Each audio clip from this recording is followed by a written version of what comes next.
Hello again, everyone. Edwin Learnard back once again. In this YouTube astrological segment, I'm going to be giving you my Aries May 2019 horoscope forecast, part 1 of 2. And yes, this does apply and pertain to the sun, moon, and ascendant. Anyway, well, first thing up is as far as May goes, the sun will be in Taurus from the 1st until the 21st. So the second house is what will be emphasized and highlighted. Now, at this time, there could be a strong concentration of energy, focus, and attention on money, finances, resources, possessions, one's self-worth and self-esteem. And given that this is Taurus energy, this may be done somewhat perhaps premeditative manner, done with a lot of pondering, a lot of patience, perseverance, and persistence as well. And given that, again, Taurus energy could be done in a very methodical manner, very deliberate as well. And also, this might shine the light, so to speak, on a Taurus possession. If you were trying to find something, it may come to light, so to speak. It could be an art object or a musical instrument or some kind of gardening or item connected with gardening or cultivating. It could be something of that nature as well. So those are some things to look at as far as this goes, as far as this Taurus energy goes. Now, also too, next thing up, as far as May goes, the sun will be in Gemini from the 21st until the 31st. So the third house is what will be emphasized and highlighted. At this time, there could be a strong concentration of energy, focus, and attention on communications, short journeys, siblings, cousins, neighbors, local transportation, assimilating information, and also the early education. It could be people that were prominent in your early education. So given that this is Gemini energy, well, this could be done perhaps in a little bit of a vacillating way, unlike the Taurus energy prior to it, done with a lot of really very quickly, very facile manner. Could also be done somewhat superficial as well. You might be really very conversational, might be a strong focus on that and communication and assimilating information, but not so much very detail oriented. It's more about you might be glossing the surface on a lot of things, but also given this Gemini energy, it could be done with a lot of versatility, a lot of variety, as well, in a very spirited manner. So anyway,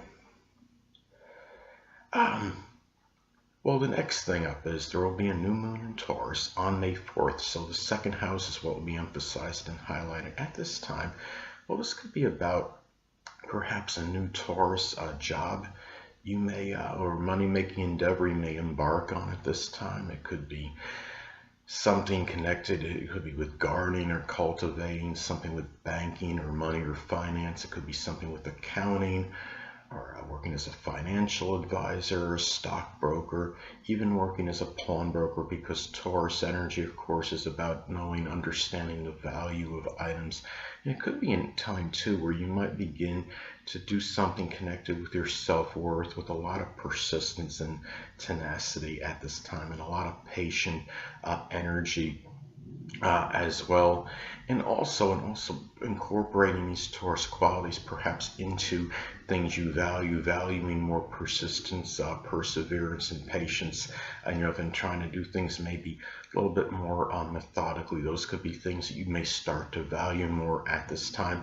And also too, this could be about perhaps a Taurus purchase or possession you might get at this time. It could be something connected perhaps like with jewelry, or something like you get from an art gallery, or anything connected with your banking, with your finances. It might be something that you decide to buy that you think is going to be something invaluable later on, or is going to increase in its value for your future. So those are some things to look at as far as this goes. So anyway, well, the next thing up, and also too, I want to get back to that in a moment, people, is that you might also connect with a Taurus sun, moon, or ascendant, or one that embodies Taurus-like characteristics that might figure very prominently in your self-worth, your self-esteem, your resources, and perhaps your monetary status or situation. Well, next thing up, there will be a full moon in Scorpio on May 18th, so the 8th house is what will be emphasized and highlighted. Now, at this time, of course, I mean, talking about full moons in astrology, I mean, this could manifest in a multitude of ways. Well, one way this could be about perhaps a crisis might come to an end that really involved a lot of emotional intensity and a lot of resourcefulness on your part. This could be the end, perhaps, of a Scorpio intimate or sexual relationship, a completion or culmination of that. It could be with somebody that has a Scorpio sun, moon, or ascendant, or simply one that embodies a Scorpio-like characteristics. It could also be a time where you might become somewhat tired, exasperated, full, so to speak, of somebody in a shared resources situation, an intimate connection, a sexual relationship, somebody that might have been overly maybe sarcastic or caustic or sneaky or surreptitious, or even maybe had some vengeful or vindictive qualities as well.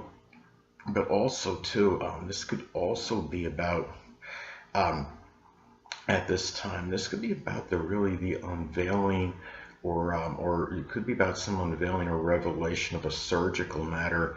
Maybe it could be something Scorpio related, such as something with the bladder or the prostate, or something with the sexual organs or reproductive system. Especially, I mean, a lot of this is predicated and dependent on aspects as makes to points in your chart. If this is making an inconjunct, say, to your actual ascendant, or even an adverse aspect to your natal sun, this could reaffirm the propensity for this. And also, this could be, in some cases, this could be about perhaps finding out something about an insurance matter, for example, or an inheritance matter, that maybe there was some really nefarious activity going on with it, or something very of a secretive nature that wasn't disclosed to you, and it's something you may find out at this time. So anyway, people, next thing up.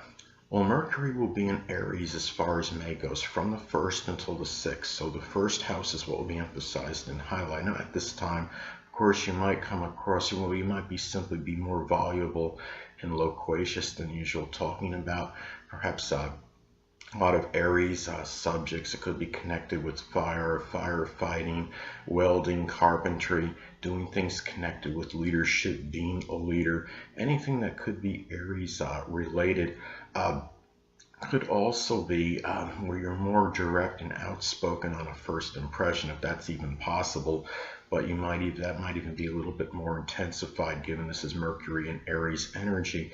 Now, also too, this could be about, so I've stated in previous videos, Mercury can also be about siblings. This could be about Aries siblings.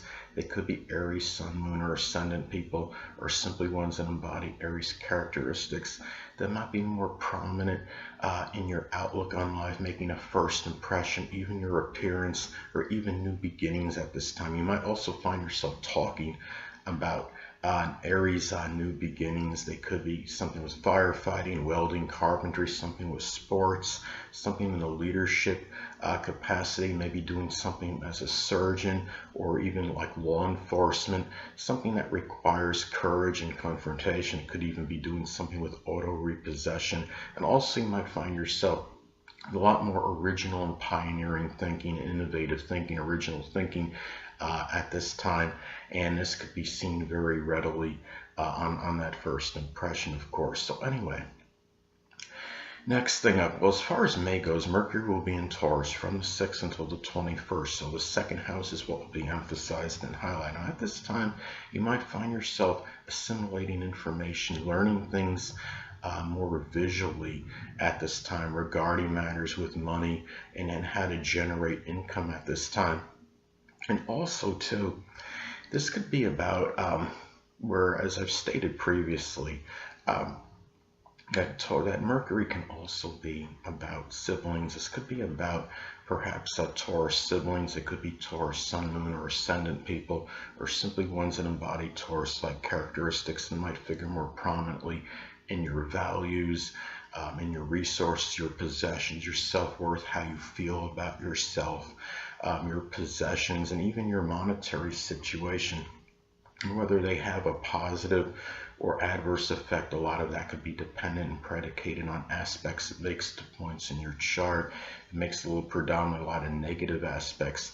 Say it makes an adverse aspect to your Venus. This could reaffirm that maybe they actually might be more detrimental in those areas. Remember, Mercury can also be about thieves. This could be about Taurus type thieves, the ones that are very avaricious, very greedy. Might really be about stealing your possessions, your things that you value very strongly. And it could be Taurus, Sun, Moon, or Ascendant people, or just ones that embody those characteristics. And it's just important to be extra careful at this time, because you're talking about the planet connected with thieves, and the second house is about money. And you might be really assimilating information very methodically and talking very deliberately regarding second house matters. Hold on a moment, people.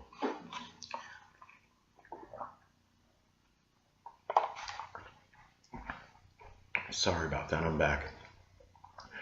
Well, next thing up, Mercury will be in Gemini as far as May goes from the 21st until the 31st. So the third house is what will be emphasized and highlighted.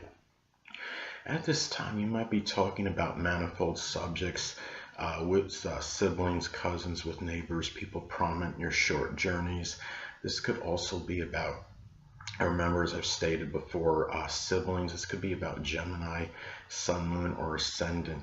Siblings are ones that embody those characteristics, might figure strongly in your third house matters, in your short journeys, and assimilating information. You might be assimilating information very quickly at this time and talking about it just as quickly as well. But your thinking might be more superficial at this time, more so than usual. And you might be able to lend a hand, so to speak, in matters connected with local transportation, such as doing things,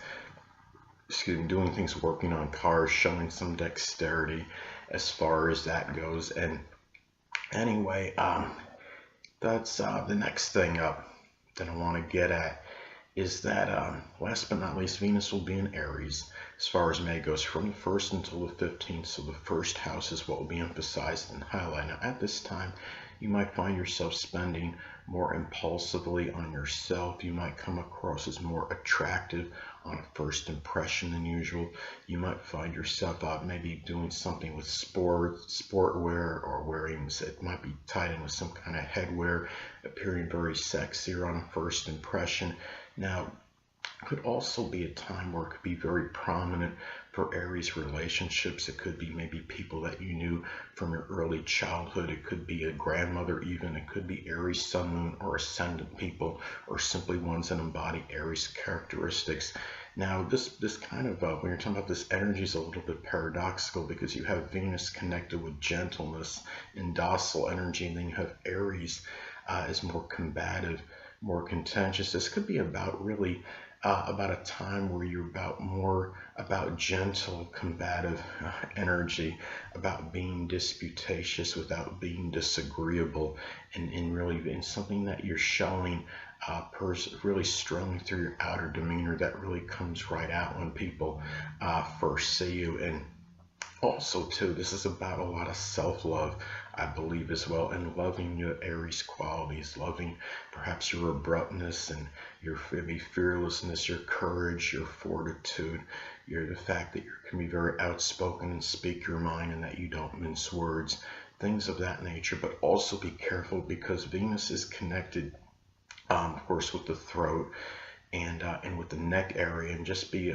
very prudent. Make sure, because this could give a propensity for getting some kind of very abrupt or even a burning type throat pain, something that could hit you very quickly. This is Aries energy, of course, so it's something that could happen very abruptly, very spontaneously, almost out of the blue, and it might even be like a fiery type sensation. And a lot of this, of course, could be predicating dependent on aspects as makes to points in your chart.